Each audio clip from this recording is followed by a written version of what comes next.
watch this topic in Hindi, skip the video to 3 minutes and 3 seconds. Hello everyone, welcome to another episode of Legal Update. Today's topic of discussion is interim bail. First, let us see why is it in the news. Recently, in Arvind Kejriwal vs. Directorate of Enforcement case, the matter of interim bail was in news. Let's look at the background of the case. Arvind Kejriwal was arrested by the Enforcement Directorate on the night of 21st March. On 10th April, the Delhi High Court dismissed Kejriwal's plea challenging his arrest, stating that the ED had provided sufficient material, including statements of approvers and AAP's candidate, alleging that Kejriwal received money for Goa elections. Kejriwal challenged the Delhi High Court's order before the Supreme Court. AAP leaders Manish Sisodia and Sanjay Singh are also accused in the ED case. Sisodia remains in jail while Singh was recently granted bail by the Supreme Court. ED alleges Kejriwal is the kingpin of the Delhi excise scam, directly involved in using proceeds of crime amounting to over Rs 100 crores. Arvind Kejriwal's judicial custody in the money laundering case related to the liquor policy scam has been extended by the Delhi High Court.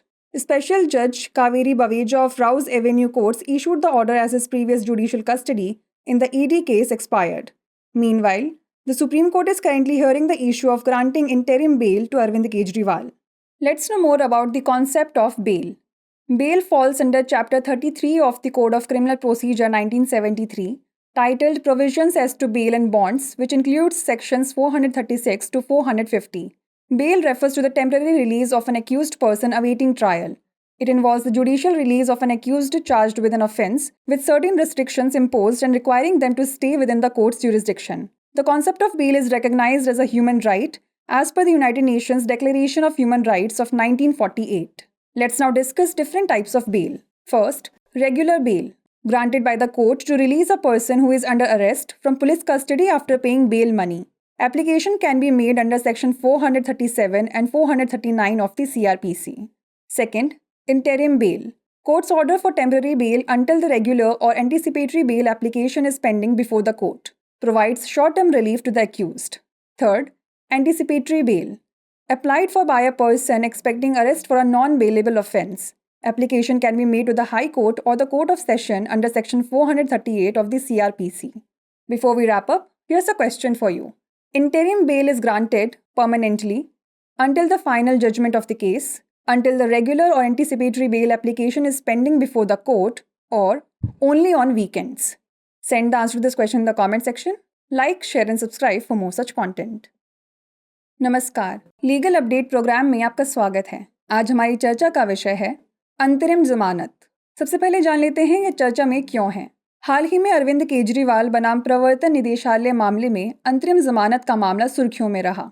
आइए जान लेते हैं मामले की पृष्ठभूमि। अरविंद केजरीवाल को 21 मार्च की रात प्रवर्तन निदेशालय ने गिरफ्तार कर लिया। 10 अप्रैल को दिल्ली उच्च न्यायालय ने केजरीवाल की गिरफ्तारी को चुनौती देने वाली याचिका को खारिज कर दिया था और कहा था कि ईडी ने पर्याप्त साक्ष्य उपलब्ध कराए हैं, जिनमें अनुमोदकों और आप उम्मीदवार के बयान भी शामिल हैं, जिसमें आरोप लगाया गया है कि केजरीवाल ने गोवा चुनावों के लिए धन प्राप्त किया था। ईडी मामले में आप नेता मनीष सिसोदिया और संजय सिंह भी आरोपी हैं। सिसोदिया अभी जेल में हैं, जबकि सिंह को हाल ही में सुप्रीम कोर्ट से जमानत मिली है। केजरीवाल ने दिल्ली उच्च न्यायालय के आदेश को सर्वोच्च न्यायालय में चुनौती दी।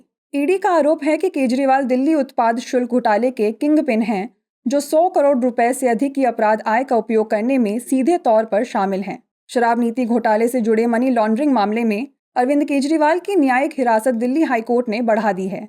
विशेष न्यायाधीश कावेरी बावेजा ने ईडी मामले में उनकी पिछली न्यायिक हिरासत समाप्त होने पर आदेश जारी किया। इस बीच सुप्रीम कोर्ट फिलहाल अरविंद केजरीवाल को अंतरिम जमानत देने के मामले पर सुनवाई कर रहा है। चलिए जान लेते हैं जमानत की अवधारणा। जमानत आपराधिक प्रक्रिया संहिता 1973 के अध्याय 33 के अंतर्गत आती है, जिसका शीर्षक जमानत और बॉन्ड के लिए प्रावधान है, जिसमें धारा 436 से 450 शामिल हैं। जमानत का तात्पर्य मुकदमे की प्रतीक्षा कर रहे आरोपी व्यक्ति की अस्थायी रिहाई से है। इसमें किसी अपराध के आरोपी अभियुक्त की न्यायिक रिहाई शामिल है, जिसमें कुछ प्रतिबंध लगाए गए हैं और उन्हें अदालत के अधिकार क्षेत्र में रहने की आवश्यकता है। 1948 की संयुक्त राष्ट्रीय मानवाधिकार घोषणा के अनुसार जमानत की अवधारणा को एक मानवाधिकार के रूप में मान्यता दी गई है। जमानत के विभिन्न प्रकार हैं। पहला, नियमित जमानत।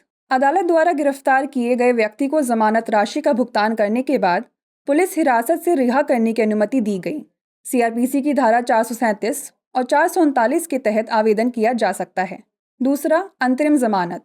जब तक नियमित या अग्रिम जमानत आवेदन न्यायालय के समक्ष लंबित है, तब तक न्यायालय द्वारा अस्थायी जमानत का आदेश दिया जाता है।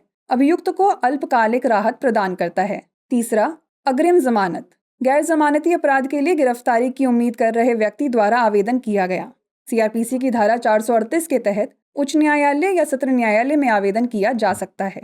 आइए अब नोट कर लेते हैं अभ्यास प्रश्न।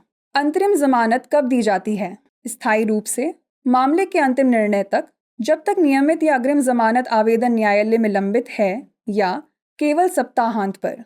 इसका उत्तर हमें कमेंट सेक्शन में ज़रूर भेजिएगा। ऐसी और वीडियोस देखने के लिए लाइक, शेयर और सब्सक्राइब करना ना भूलें। धन्यवाद।